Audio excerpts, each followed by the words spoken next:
సినిమాలు అంటే ఇంకా అన్నదమ్ముల అనుబంధం నేను చూశాను సార్ అది. దాంట్లో మీరు ఒక తమ్ముడు 'ఎన్టీ రామారావు' గారికి. ఒకసారి ఇదే దాంట్లో 'ఎన్టీ రామారావు' గారు ఉన్నారు, 'బాలకృష్ణ' గారు ఉన్నారు.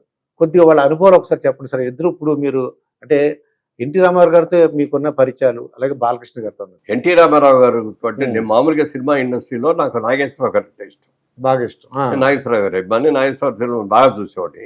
అయితే ఎన్టీ రామారావు గారి సినిమాల్లో జానపదంలో ఎన్టీఆర్ అంటే ఇష్టం, పౌరాణికలో ఎన్టీఆర్ అంటే ఇష్టం. అవునండి. ఆయన కింగ్ లాగా లేకపోతే హార్స్ రైడింగ్ చేస్తా, కత్తిపుత్రులు యుద్ధం చేస్తా, కత్తి యుద్ధాలు, అలాగే పౌరాణిక పాత్రలు, ఈ కత్తిని నోట్లో పెట్టుకుని గుర్రం మీద వెళ్ళటం, అవన్నీ ఆయన ఇష్టం నాకు. అప్పుడు అనుకునేవాడిని ఎప్పుడైనా ఎన్టీ రామారావు కలుస్తానా ఒకసారి షేకెడదామని. ఏలూరులో మన రాజగోపాల్ వెంకటరత్న గారు అని ఉండేవారు, తూర్పులో ఉంటారు. వాళ్ళ అమ్మాయికి పెళ్లి అయింది. వాళ్ళ అమ్మాయి ఎల్వి ప్రసాద్ గారి అబ్బాయి, రెండో అబ్బాయి ఆనంద్ బాబు అని ఆయన చేసుకున్నారు. పెద్ద ఆయన, రెండో ఆయన పెద్ద ఆయన ఆనంద్ బాబు గారు. ఆనంద్ బాబు గారు పెళ్లి అది ఏలూరులో జరిగింది. అప్పుడు ఎల్వి ప్రసాద్ గారి దగ్గర నుంచి మాకు శుభలేఖలు వచ్చింది. అంత పెద్ద శుభలేఖలు ఇస్తారు. మా కుటుంబంతో వాళ్ళకి పరిచయాలు ఉన్నాయి, మా చుట్టరకాలు ఉన్నాయి. అది పంపి అప్పుడు వెళ్ళి అప్పుడు చూసాం దూరంగా. రామారావుని, నాగేశ్వరరావుని, ఆర్యనాగేశ్వరరావుని, ఈశ్వర రంగారావుని, సావిత్రి గారిని, జమున గారిని, అంజలి గారిని, అందరం మొత్తం ఇండస్ట్రీ అంతా వచ్చారు. దూరం నుంచి చూసాం. షేక్ హ్యాండ్ ఇవ్వాలని ట్రై చేశా కానీ కుదరలా. సరే ఒక 15 సినిమాలు అయినాయి అప్పటికి. నేను జగమేమ అయిన తర్వాత ఏ సినిమాలో కూడా ఎన్టీ గారితో కలిసి చేయలే. ఓ రోజు పీతాంబరం గారని ఎన్టీ రామారావు గారికి మేకప్ మ్యాన్, ఆయనను వాళ్ళ బ్రదర్ శేఖర్ గారని కెమెరామెన్, వాళ్ళిద్దరూ వచ్చారు నాకు షూటింగ్ దగ్గరికి. వచ్చేసేయండి ఒక 5 minutes మాట్లాడాలి మీతో. ఫ్రెండ్స్ సార్ కూర్చోండి, పక్కన కుర్చీలు వేయించి కూర్చోబెట్టి ఇట్లా మేము యాదవ్ కి బారాత్ అనే సినిమా హిందీ సినిమా కొన్నాం మేము, అది తెలుగులో తీద్దాం అనుకుంటున్నాము. దాంట్లో 3 హీరోలు, దాంట్లో ఎన్టీ రామారావుని పెద్ద ఆయన క్యారెక్టర్ చేస్తాము, బాలకృష్ణ గారిని చిన్న ఆయన క్యారెక్టర్ చేస్తాము, మధ్యలో హీరో లాగా హీరోయిన్ తో డ్యూయెట్లు ఇవి. అదే 3 అన్నదమ్ముల మధ్యలో కథ పూర్తిగా. ఒక ఆప్యాయంగా ఉండే కుటుంబంలో విడిపోయి ఎక్కడెక్కడ అయిపోయినా మళ్ళీ ఎలా కలుసుకున్నారు, రీయూనియన్ ఎలా జరిగింది అన్నది ఇలాంటి సబ్జెక్ట్ అండి. అందులో ఆ హీరో రెండో హీరో క్యారెక్టర్ ఉంది. దాని గురించి మీతో అడగటానికి వచ్చామండి అన్నాడు. చాలా సంతోషపడి అందుకంటే కావాల్సింది ఏంటంటే అనగానే ఒక కండిషన్ అండి, ఎన్టీ రామారావు మిమ్మల్ని చూడలా, ఆయన దగ్గరికి తీసుకెళ్తాం మేము. ఆయన చూసి ఆయన ఓకే అంటే మీ వేషం కన్ఫర్మ్ రండి. ఆయన కనుక లేదు ఇంకోటి చూద్దామని అంటే మాత్రం మీకు రాదు. దీన్ని మనసులో పెట్టుకొని రండి అంటే ఆయన్ని తీసుకెళ్లారు. అంటే బాధపడకుండా ముందే చెప్పారు, కౌన్సిలింగ్ అంటే ముందే చెప్పి రామారావు కూడా చెప్పినట్టున్నారు, తీసుకొస్తున్నామండి అని. మేకప్ రూమ్ లో ఆయన టచ్అప్ చేసుకుంటున్నారు. మధ్యాహ్నం పూట లంచ్ అయిన తర్వాత డోర్ తీసుకొని లోపలికి బ్రదర్ రండి మురళీమోహన్ గారు వాళ్ళు తెలియదు మొహంది కూడా తిప్పలా టచ్అప్ చేసుకుంటారే, అద్దంలో చూసారో లేకపోతే నేను వస్తానని తెలిసి అన్నారు. కానీ రండి బ్రదర్ మురళీమోహన్ గారు అంటే ఆయన స్టేటస్ కి నన్ను గారు అని పిలవాల్సిన అవసరం లేదు. ఆయన అందరినీ గారు అని పిలుస్తారు, ఎవరిని కూడా నువ్వు అని కూడా అందరూ అంత గౌరవంగా పిలవటం అనమాట. అనగానే లేచి వెళ్ళి నాకు తెలియకుండా వెళ్ళి కళ్ళకి దండం పెట్టేసాను.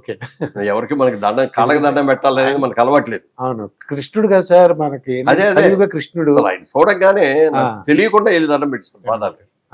సరే బ్రదర్ మంచి క్యారెక్టర్ ఇది, నేను ఉన్నా, బాలయ్య బాబు ఉన్నాడు, నాకు హీరోయిన్ లేదు, డ్యూయెట్లు లేవు, ఏమీ లేవు. నాకు హీరోయిన్ డ్యూయెట్లు అన్ని నీకు, స్టేజ్ సాంగ్లు అన్ని బాలయ్య బాబుకి, ముగ్గురు చేస్తాం, చాలా మంచి క్యారెక్టర్ చేయండి అన్నారు. సార్ మీరు ఇస్తే తప్పకుండా చేస్తాను సార్, ఇంత మంచి అవకాశం నాకు ఎట్లా వస్తుంది, ఈ పక్కన నడిచేది చేసేది ఎంత మంచి వేషం ఇస్తే తప్పకుండా సార్ అంటే జైన్ బ్రదర్ చేద్దాం, ముగ్గురు కలిసి బ్రహ్మాండంగా చేద్దాం, మంచి హిట్ అవుతుంది సినిమా, చాలా మంచి సినిమా అన్నారు. ఇక అది నిజంగా మధుర క్షణాలు, నా జీవితంలో మర్చిపోలేని మధుర క్షణాలు ఆ సినిమా చేసిన రోజులు. ఇంకా బాలకృష్ణ గారు ఎలా ఉన్నప్పుడు ఎలా ఉన్నారు సార్? బాలకృష్ణ గారు వెరీ యంగ్ అప్పుడు యంగ్, 15 ఏళ్ళు 16 ఏళ్ళు ఉంటాయి అసలు. నూనెకి వేస్తారు ఇప్పుడు బాలకృష్ణ గారికి అప్పుడు బాలకృష్ణ గారికి ఎంత అంటే అలా కాదు.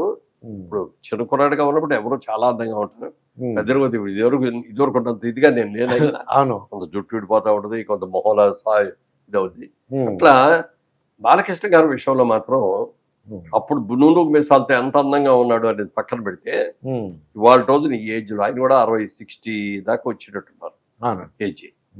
ఇవాళ రోజున ఇప్పుడు ఆయన చేసే సినిమాలు చూస్తా అంటే ఎన్టీ రామారావు చూసినట్టు ఎంత అద్భుతమైన క్యారెక్టర్ చేస్తారు. బాలకృష్ణ గారు చాలా మంచి, నూనెగు మీసాలు ఉండి అప్పుడు 15-16 ఏళ్ళు ఉంటాయి, అంతే 16 ఏళ్ళు ఉంటాయి. ఇప్పుడైతే ఇంకా మీరు అన్నట్టు ఇప్పుడు సినిమాలు చూస్తున్నాం అనుకోండి, సినిమాలు చూస్తుంటే కుర్రోళ్ళతో పోటీపడి చేస్తున్నాడు ఆయన. అసలు పాటలు కానీ డాన్సులు కానీ క్యారెక్టర్స్ అద్భుతమైన క్యారెక్టర్ చేస్తారు, చాలా బాగా చేస్తారు. అన్స్టాపుల్ అనే ప్రోగ్రామ్ కూడా ఒకటి స్టార్ట్ చేశారు. అవును, అది బాగా చేశాడు. చాలా అది మొత్తం బాగా పేరు వచ్చింది. అవును. సరే, అవన్నీ తర్వాత మాకు నేను ఒకసారి కాల్ షీట్ అడిగాను, బాబు నాకు సినిమా భారతంలో బాలచంద్రుడు అని తీస్తాను, మీరు డేట్లు ఇస్తే మీరు హీరో, అందులో నేను క్యారెక్టర్ రోల్ అన్న. ఓకే అండి. అనగానే కోడి రామకృష్ణ గారు డైరెక్షన్ చెప్పగానే, రామకృష్ణ గారు వచ్చి బిజినెస్ స్టోరీ చెప్పానండి, సబ్జెక్ట్ బాగుంటే అలాగే చేద్దాం అన్నాడు. ఈ నేను చెప్పగానే బాగుంది అన్నాడు. భారతంలో బాలచంద్రుడు అనే సినిమా చేశాడు, సినిమా సక్సెస్ అయింది, బాగుంది. ఆ సినిమా మీద ఆ రోజునప్పుడు మేమే ప్రొడ్యూస్ చేసాం, అది 30,000-40,000 వచ్చింది ప్రాఫిట్. కరెక్ట్గా ఆ టైం మా అమ్మాయి పెళ్ళి, ఈ డబ్బులు తీసుకెళ్ళి అమ్మాయి పెళ్ళి ఖర్చు పెట్టి. సో బాలకృష్ణ గారుతో అట్లా నాకు అడ్వాంటేజ్ వచ్చింది. ఎన్టీ రామారావుతో అన్నదమ్ముల ముందు పెద్ద హిట్ అయింది, సూపర్ హిట్ అండి. ఎంజి రామచంద్ర గారు వచ్చి క్లాప్ ఇచ్చారు ఆ రోజున. ఎన్టీ రామారావు, నేను, బాలకృష్ణ ముగ్గురు మా మీద ఫస్ట్ షాట్. ఎక్కడో స్వర్గంలోనూ ఉన్నాం అనే ఫీలింగ్ అనమాట నాకు. అది అప్పుడెప్పుడే పైకి వస్తున్నాను నేను. నా పేరు ఇంకా అందరికీ కూడా అవగాహన కాల. మురళీమోహన్, ఎప్పటికీ కొంతమంది మురళీమోహన్, లేదా రామ్మోహన్, లేకపోతే కృష్ణమోహన్ ఇట్లా అనేవారు. ఈ అన్నదమ్ముల ముందు సినిమా రిలీజ్ అయిన తర్వాత ఎన్టీఆర్ తమ్ముడు రా, ఎన్టీఆర్ తమ్ముడు రా అనేవారు. మురళీమోహన్ అనే పేరు గుర్తురాకపోతే ఎన్టీఆర్ తమ్ముడు రా. సినిమాలు ఇచ్చారు కదా అలాగా. పాటలు కూడా అద్భుతం సార్, మంచి పాటలు, చాలా మంచి పాటలు, మంచి క్యారెక్టర్ అండి. తర్వాత నా ఫస్ట్ నేను అందుకున్న 100 Days షీల్డ్ అన్నదమ్ముల అనుబంధం.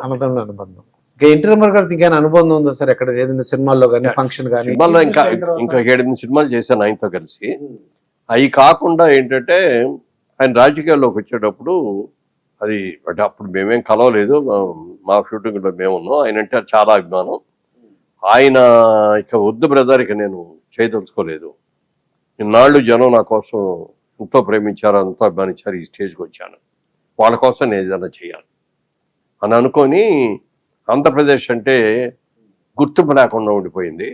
ఓ మద్రాసీలా అంటున్నారు తప్ప ఆంధ్ర అనే వాళ్ళకి ఒక ప్రత్యేకత లేదు. ఆంధ్రుడు అంటే ఏంటో, వాళ్ళకి శక్తి ఏంటో, వాళ్ళ సామర్థ్యం ఏంటో, వాళ్ళ పవర్ ఏంటో దేశానికి చెప్పాలి. అందరూ కూడా ఆంధ్రప్రదేశ్ పనికిరాని దానిలాగా లైక్ చేస్తారని చెప్పి సినిమాలు మానేసి, డిమాండ్ ఉన్నప్పుడు, మంచి డిమాండ్ ఉంది, ఏ సినిమా డేట్లు ఇస్తే అంతా ఇస్తా ఉంటాం సిద్ధంగా ఉన్న టైంలో సినిమాలు చేయను అని చెప్పేసి కాకి బట్టలు వేసుకొని ఆ ఓల్డ్ మోడల్ కారు, ఆ వ్యాన్, అది చైతన్యరథం అని దానికి పేరు పెట్టి దాని మీద మొత్తం ఆంధ్రప్రదేశ్ మొత్తం తిరిగి వచ్చాను. రాయలసీమ కానీ, ఇటు కానీ, అటు కానీ, తెలంగాణ అన్నీ తిరిగారు. ఆ టైంలో నాకేంటంటే నాకు కూడా ఉత్సాహం వచ్చేసింది. ఆ టైంలో మేము ఏలూరులో పిచ్చి పందులోని సినిమా తీస్తున్నాం. ఏలూరు పక్కన పెదపాడు అని ఉంది, పెదపాడులో చేస్తున్నాం షూటింగ్. చూసేటప్పుడు ఈయన ఆ రోజు అక్కడికి వచ్చారు పెదపాడు. సరే, ఆ రోజు మేము షూటింగ్ ఆఫ్ చేసి, నేను, రావు గోపాలరావు గారు, సత్యనారాయణ గారు, గిరిబాబు గారు, కవిత, మాధవి, మేమందరం కలిసి అక్కడికి వెళ్ళాం. మీటింగ్ జరుగుతుంది, పై నుంచి చెప్తున్నారు, మాట్లాడతాం, మేము కింద కూర్చున్నాం. అంతా అయిన తర్వాత మమ్మల్ని చూసే బ్రదర్ లోపలికి రండి అన్నారు. వ్యాన్లోకి వెళ్ళాం. ఏంటి ఇక్కడ ఉన్నారు అన్నాడు. మాదే 2 ఓన్ ఫిల్మ్ చేస్తున్నాం ఇక్కడ, పిచ్చిపోతుందని, దాని షూటింగ్ వచ్చి ఉండారు. బ్రదర్ గుడ్, వెరీ గుడ్, మంచి సినిమా చేయండి, బాగుంటుంది, మంచి పేరు అంత అన్నారు.